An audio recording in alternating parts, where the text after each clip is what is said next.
Bahujan Samaj party यानी BSP की chief Mayawati के एक फैसले से देश भर में तहलका मच गया। दरअसल मायावती ने अपने भतीजे और पार्टी के नेशनल कोऑर्डिनेटर आकाश आनंद को उनके पद से हटाने का ऐलान कर दिया है। आकाश आनंद अभी मैच्योर नहीं है, ये तर्क दिया गया है। अब सवाल ये उठ रहा है कि मायावती ने ऐसे वक्त में ये कदम क्यों उठाया जब लोकसभा चुनाव के 4 चरण बाकी हैं। क्या आकाश आनंद राजनीतिक रूप से सच में मैच्योर नहीं है? क्या बीजेपी को नाराज नहीं करना चाहती मायावती? सब कुछ समझेंगे इस वीडियो में, तो चलिए शुरू करते हैं। दरअसल देश में लोकसभा चुनाव के तीसरे चरण की वोटिंग खत्म होने के चंद घंटे बाद ही मायावती के इस ऐलान ने पार्टी कार्यकर्ताओं और राजनीतिक दलों और विश्लेषकों को हैरत में डाल दिया है।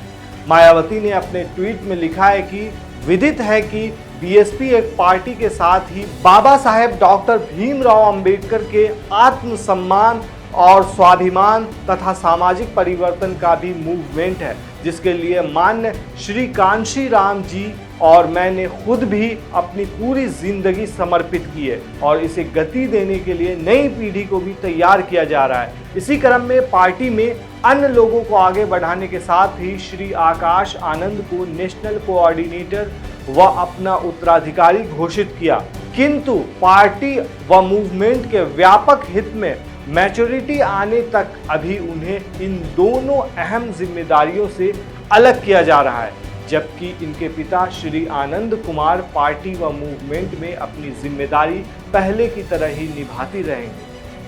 अब सवाल यह है कि मायावती ने ऐसे वक्त में ये कदम क्यों उठाया जब लोकसभा चुनाव के 4 चरण बाकी हैं, वो भी पार्टी के स्टार प्रचारक आकाश आनंद के खिलाफ, जिन्होंने पिछले कुछ समय से अपनी रैलियों से बीएसपी को मतदाताओं के बीच काफी ज्यादा चर्चा में ला दिया था। सवाल ये उठ रहा है कि क्या सच में आकाश राजनीतिक रूप से मैच्योर नहीं है? मायावती ने लिखा है कि मैच्योर होने तक आकाश आनंद को दोनों अहम जिम्मेदारियों से अलग किया जा रहा है। तो सवाल वही है कि क्या आकाश आनंद को राजनीतिक तौर पर पूरी तरह परिपक्व नहीं मानती हैं वो? अगर वो मैच्योर नहीं है तो मायावती ने उन्हें अपना उत्तराधिकारी और पार्टी का नेशनल कोऑर्डिनेटर बनाकर गलती की थी। क्या अब मायावती ने उन्हें हटाकर अपनी गलती सुधार ली है?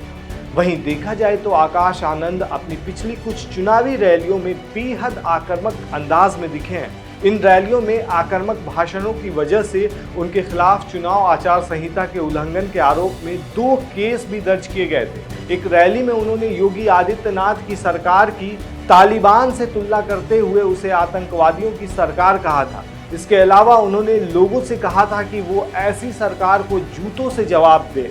इस आक्रामक भाषण पर हुए मुकदमे के बाद ही आकाश आनंद ने 1 मई को औरैया और हमीरपुर की अपनी रैलियों को रद्द कर दिया था। पार्टी की तरफ से ये कहा गया था कि परिवार के एक सदस्य के बीमार पड़ने की वजह से ये रैलियां रद्द की गई।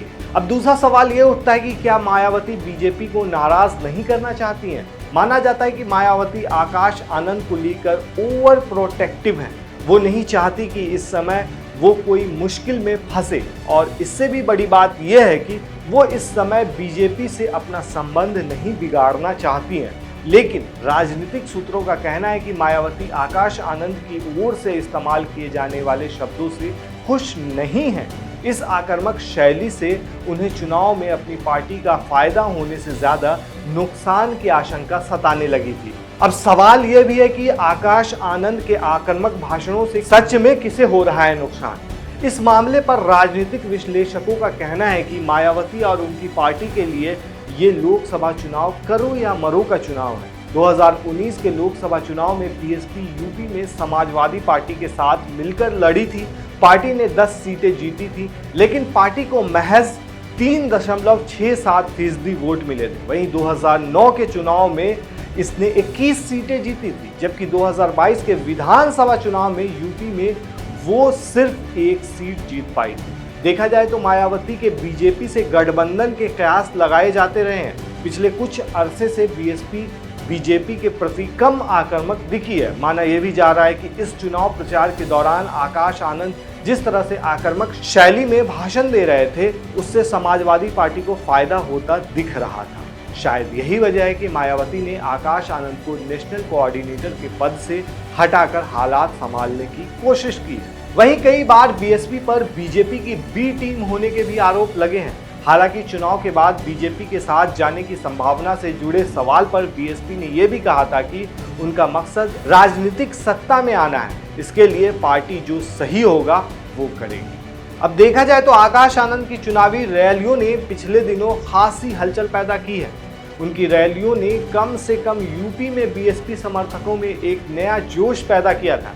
ऐसे में उन्हें नेशनल कोऑर्डिनेटर के पद से हटाए जाने पर पार्टी के युवा मतदाता निराशा महसूस कर सकते हैं। दूसरी तरफ कुछ राजनीतिक विश्लेषकों का कहना है कि मायावती बेहद सधी हुई राजनेता हैं।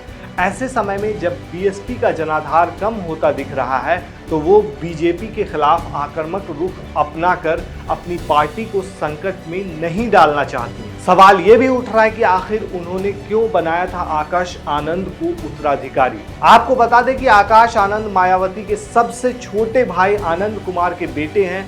वो 2017 में लंदन से पढ़ाई करने के आने के बाद ही बीएसपी से जुड़ गए थे। मई 2017 में सहारनपुर में ठाकुरों और दलितों के बीच संघर्ष के समय वो मायावती के साथ वहां भी गए थे। आकाश 2019 से पार्टी के नेशनल कोऑर्डिनेटर के तौर पर काम कर रहे थे, लेकिन मायावती ने उन्हें 2023 में पार्टी का नेशनल कोऑर्डिनेटर और अपना राजनीतिक उत्तराधिकारी घोषित किया था। पॉलिटिकल एक्सपर्ट्स का कहना है कि मायावती ने उन्हें ये सोचकर जिम्मेदारी दी थी कि युवा आकाश पार्टी के युवा कार्यकर्ताओं और नई पीढ़ी के दलित नेतृत्व को उत्साहित कर सकेंगे। मायावती ने उन्हें ये जिम्मेदारी ऐसे समय में सौंपी थी जब पार्टी का राजनीतिक ग्राफ नीचे जाता दिखाई दे रहा था। दूसरी तरफ वो दलित युवा में तेजी से लोकप्रिय हो रहे चंद्रशेखर आजाद के प्रभाव से भी चिंतित लग रही हैं। इस पूरे मामले पर दोस्तों आपका क्या सोचना है, हमें कमेंट में जरूर बताएं। शुक्रिया।